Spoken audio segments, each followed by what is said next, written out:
My life has a tendency to fall apart when I'm awake, you know. Wise words from Ernest Hemingway. But unfortunately, as college students, most of us are not getting enough sleep.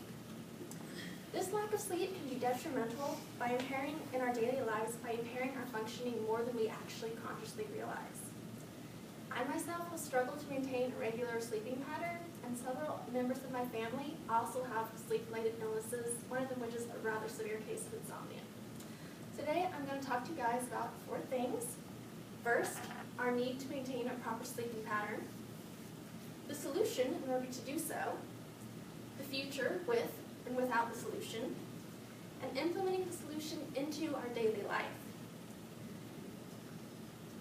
So, failing to maintain a regular sleeping pattern has both daily and future consequences. College students in particular are in need of more sleep. Dr. Robert Zoman, director of the Sleep to Live Institute, said in a Huffington Post article that college students are one of the most sleep-deprived demographics. Now, my brother Philip, this is him, and yes, he is standing next to Ronald McDonald, he used to struggle with a very severe case of insomnia. He was frequently exhausted, of course, due to his lack of sleep, and he was often ill because of the effects insomnia had on his immune system.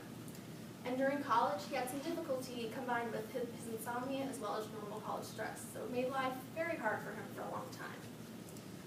The lack of sleep is a major problem in several different ways. According to the National Sleep Foundation, in a 2006 study, awareness and alertness is severely limited due to lack of sleep.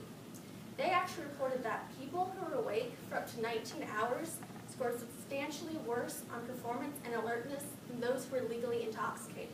So if you're up for a long enough time, your functioning ability is basically worse than if you were drunk. Drowsy driving, the National Highway Traffic Administration reported that drowsy driving causes more than 100,000 annual car crashes. This leads to 40,000 injuries per year and then 1,550 deaths each year. Also, academic performance is affected due to this lack of sleep.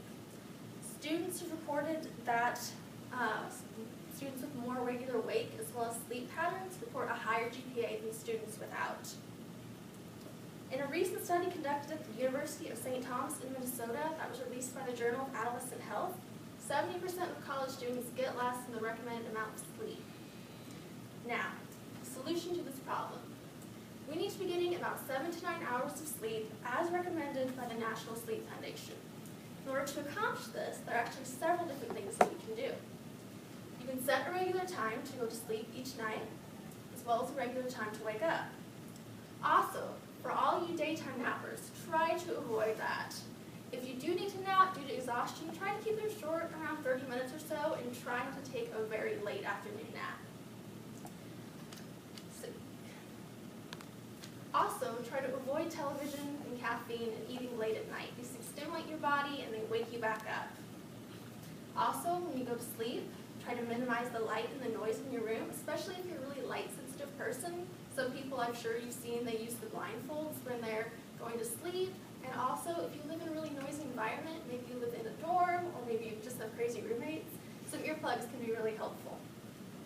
Also, try to keep your room at a comfortable temperature. You don't want to go to either temperature extreme. Don't go really cold, or it'll take you a long time to get warm and fall asleep. And don't go really warm, or else you're going to wake up in the middle of the night and you're going to be hot. So each person is unique, and these methods that you can use to get 7 to 9 hours of sleep are going to work better for others, or some are going to work better for others. But by using a combination of these steps works best for you as an individual, it makes getting those hours of sleep that are so important so much easier. I myself have used some of these, and it's greatly helped me, and my brother Philip, who I showed you earlier, it's helped him a lot with his insomnia as well. So the future with the solution. With the proper 7 to 9 hours of sleep, you're going to have a higher energy level. You're going to feel better, you're going to be more energetic, you're also going to have increased awareness, so you're really going to know what's going on around you, and you're going to have the ability to function properly. These last two are, of course, very important for safe driving.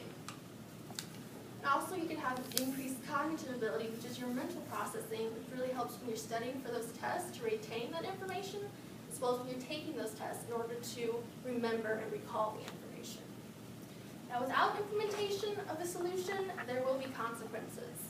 You're going to notice an increase in fatigue as well as irritability. You're going to be tired, you're going to be grumpy, and people aren't really going to want to be around you. Also, you're going to have a decreased awareness, and you're going to have limited functioning. Of course, these two are very harmful during driving. It makes your driving very unsafe. Also, you're going to have a limited cognitive ability. So again, when you're studying for those tests, it's going to make it hard. And when you're trying to take the test, it makes it hard to remember the information. Also, health issues can develop. If you're not getting enough sleep at night, then it greatly weakens your immune system. Again, like with my brother Philip, he's often ill due to his lack of sleep. So ways to implement the solution into daily life. I challenge you to start realizing the importance that sleep has in your life. And the tools for success, things that you can use to begin, is start immediately. Don't put it off. Don't say, well, once after finals week, I will go and I'll start getting all the sleep I need to get. Because if you put it off a little bit, you're probably just going to put it off even more. Also, make goals. Don't immediately expect to be getting the amount of sleep that you should be right away. Your body has to take time to adjust and get into that pattern. So set a goal and work your way from there. Also, be consistent. When you set the times that you're going to get up every morning and go to sleep each night, don't skip a few days or else it gets your body out of that sync again. So you need to make sure you're very consistent when you're doing it. So this is the last thing that I'm going to leave you guys with today. Without sleep, y'all just become tall 2-year-olds. So get some sleep and don't just be a tall 2-year-old.